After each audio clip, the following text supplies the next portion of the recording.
Un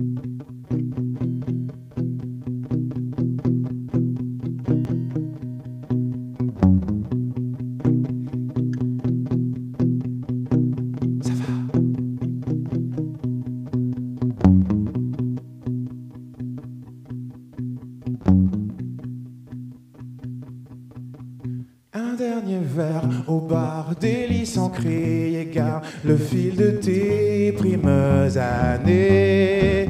Tout y est, l'intro comme les pas en écho, son parfum déjà, quelques mots, une voix en anglais de là-bas, l'hymne en couleur des premières fois.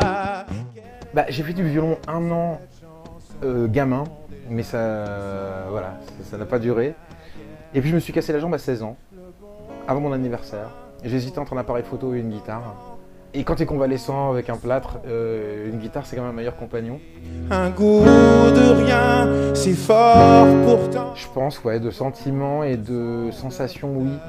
D'idées, ben, forcément, mes idées, je crois qu'elles sont à tous les détours, à chaque détour, enfin, à tous les détours de mes chansons, mais j'aime bien l'idée de faire confiance aux gens et de me dire qu'ils savent ce qui est bon pour eux, donc de pas donner de leçons. Par contre, je pense que oui, on a la chance de faire des métiers où on synthétise l'émotion, en fait. Un peu comme voilà, qu'est-ce qu'il y a de plus impalpable qu'un pétale de rose, qui est amené à se faner. Mais alors que les mecs arrivent à prendre plein de pétales de rose et à les mettre dans une fiole et à en tirer une essence, c'est fabuleux. Et ben, notre métier, c'est un peu ça. Pourtant, la bande son de ta vie.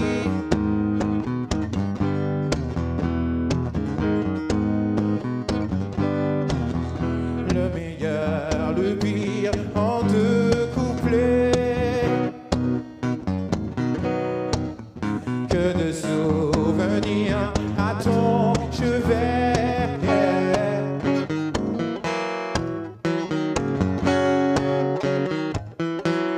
J'aurais trouvé, c'est comme l'eau qui coule dans les montagnes. Enfin, je suis peut-être super abstrait d'un coup, mais je pense que j'en trouve autre chose. Je pense que ce qui fait la différence, c'est les rencontres et les choix. Moi, j'ai rencontré cette guitare-là, et puis j'ai rencontré un copain ou deux qui m'a encouragé à continuer, parce que je pense pas que de mon propre chef, je me serais levé un matin en me disant je vais être chanteur, parce que j'aurais jamais assumé ça. Et c'est une succession de copains qui vous encouragent. Et puis il y a des rencontres qui font qu'on écoute des chansons, et puis des rencontres qui font que un type vous dit dans un bar à Nancy, tu devrais aller à Paris. Il y a plein de bars où tu pourrais jouer. Vous allez à Paris. Dans un bar à Paris, en faisant la manche, vous rencontrez un type qui vous dit tiens, je connais un type en maison de disques. C'est comme ça que vous signez. Ce premier album vous emmène au Canada. Vous découvrez le Canada, vous écrivez une chanson qui s'appelle La faveur de l'automne. Cette chanson vous emmène au Japon. Vous continuez à aller pendant 6 ans. Enfin, ma vie, ça n'a été que ça. À la faveur de l'automne, posté devant les fenêtres, je regrette de n'y avoir songé. Maintenant que tu abandonnes, à la faveur de l'automne revient cette douce mélancolie. Un, deux, t'inquiète un peu comme on fredonne de vieilles mélodies. Privé devant le téléphone, j'attends que tu daignes m'appeler, que tu te décides enfin. Chaque jour qui passe, chaque jour qui se présente est une scène où je me suis jamais produit. Pas parce que je fais mon cirque tout le temps, mais parce que tu cherches tout le temps à être une meilleure version de toi-même. Et à te dire que peut-être que ta chanson préférée sera la prochaine. Le prochain morceau s'appelle C'est ma tournée. Et ce soir, c'est moi qui rince. Enfin, je crois que c'est Sophie Charlotte plutôt.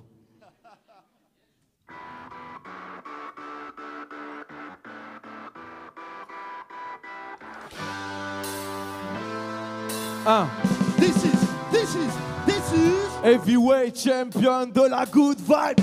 C'est D-I-S-I-Z-D-K et Serim Bay. Vainqueur par KO. À la 6e reprise, je viens d'un round où le cynisme et la crise étaient the mise. Les salauds étaient de mèche. Monsieur l'arbitre, c'est de la triche, ouais. Les Français tête baissée. Mais en fait, je suis rentré dans la littérature par accident. À 12 ans, chez moi j'ai grandi seul avec maman. en banlieue et tout. Ça y est, on sort les violons, on pleure et tout. À 12 ans, chez moi, la télé, elle implose. Ma mère, elle n'avait pas les moyens d'en racheter. Tous les livres qu'on m'avait offerts à Noël que je détestais lire. C'était une perte de temps. C'est-à-dire que j'avais le réflexe des gens qui n'aiment pas lire. Donc je regardais, si c'est écrit gros, le nombre de pages, tout ça et tout, bref. Eh bien, au bout d'1 mois à m'ennuyer chez moi, j'ai commencé à prendre un bouquin. C'est La vie devant soi de Romain Gary, je me rappellerai toute ma vie. Enfin, Émile Ajar, mais c'est Romain Gary qui l'a écrit. Bon. Et pourquoi? Parce que le personnage principal, il disait tellement de gros mots. Il était élevé par une prostituée et tout ça et tout. Et moi, petit, ça me fascinait en fait. Et je me suis rendu compte à quel point un bouquin, ça arrivait à me procurer des émotions que seul un bouquin pouvait me procurer. Et alors après, j'ai attrapé le virus des mots, et alors là, j'arrêtais pas. Il fallait tout le temps que je lise, et je lis tout le temps. On est tous différents, mais ce soir on va se ressembler. Et je te dis d'emblée, en français ou en anglais. Je suis là pour le love, que la haine se fasse étrangler. T'apportes la bonne humeur, l'inverse d'un colporteur. Des flots aéroportés depuis un gros porteur. Ça me fait du bien autant qu'à toi, merci pour l'invitation. Ce soir, je ne dormirai pas, je serai en lévitation. Dans les loges, ça se bouscule, ça fait des blagues à deux bras. 2008, j'ai dit que j'arrêtais le rap dans un album qui s'appelle This Is The End, en référence aux Doors, This Is The End. Et en fait, à cette époque-là, j'allais pas très bien dans ma tête. Il y avait plein de choses qui n'allaient pas. Et puis en plus, le milieu du rap avait pris un tournant qui ne me plaisait pas du tout. Et qui est en train un petit peu de revenir d'ailleurs. Tous ces clashs, tous ces trucs un petit peu agressifs qui ne servent strictement à rien. Et je me reconnaissais plus du tout là-dedans en fait. Et surtout, j'avais envie de mélanger ma musique d'autres choses. Du rock, de l'électro, tout ça et tout. Donc j'ai dit autant que je tourne la page à l'époque et que j'essaie de faire ce que j'ai envie de faire. C'est ce que j'ai fait. Et puis le fait de me mettre sur la touche comme ça, je me suis rendu compte qu'il y avait pas mal de choses qui me manquaient. Et puis des fois, quand tu t'arrêtes, tu prends du recul. Et je me suis dit, plutôt que de critiquer le rap et tout ça et tout, autant que je fasse le rap que j'aime. Et que je me pose plus de questions. Et c'est ce que j'ai fait.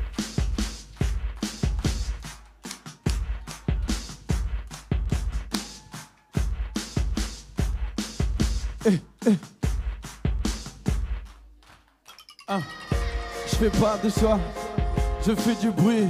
J'ai mon cœur qui tape fort là dans ma poitrine. Je fais pas de choix. Alors, Extra Lucide, qui est mon second album, qui est le deuxième volet d'une trilogie autour de la lucidité. Il y a eu Lucide, 6 mois après il y a eu Extra Lucide, et là je prépare Translucide. Et pourquoi Extra Lucide? Déjà Extra Lucide, ça ne s'écrit pas en un mot, c'est-à-dire que c'est extra-lucide, parce que je ne suis pas Paco Rabanne, j'ai pas des dons de médiumnie ou de voyance, c'est une extra-lucidité en fait. Et j'ai choisi la thématique de la lucidité parce que on est dans une époque particulière où il y a soit un catastrophisme ambiant, et le truc le plus drôle et le plus exagéré, c'était là en 2012, là on pensait que c'était la fin du monde et tout ça et tout. D'un autre côté, il y a des gens qui sont dans un cynisme complètement abject et qui pensent que tout le monde vit bien, mange à sa faim, tout ça et tout. Et j'ai choisi la lucidité pour me dire qu'effectivement il y a des choses qui vont pas, il y a des choses qui vont bien. Et je pense que la lucidité c'est un bon remède à la dépression, dans le sens où quand on est en dépression, tout est gris, rien ne va. On n'arrive pas à repérer, on repère que les mauvais moments. La lucidité te permet de repérer les bons moments. Je fais pas de la zik, je fais un disque. À une lettre près, c'est pareil qu'un risque. La vraie vie d'artiste, c'est un jeu de pistes. Beaucoup de projections des listes, mais beaucoup de fiscs. Marvin Miles Davis, Michael Peace, la trilogie. Je me sens très bien dans mes baskets. J'ai pas l'impression d'essayer de coller à une jeunesse ou de coller à un certain, ou plutôt de m'échapper à un truc. C'est-à-dire que je veux tellement pas correspondre à des choses que je construis mon petit truc paquet par paquet comme un petit artisan, mais au moins je fais toujours ma bonne baguette. Et je préfère ça plutôt que essayer de coller à un type soit de journaliste ou de radio ou de trucs. Moi je suis pas là-dedans, je fais mon truc, c'est très difficile.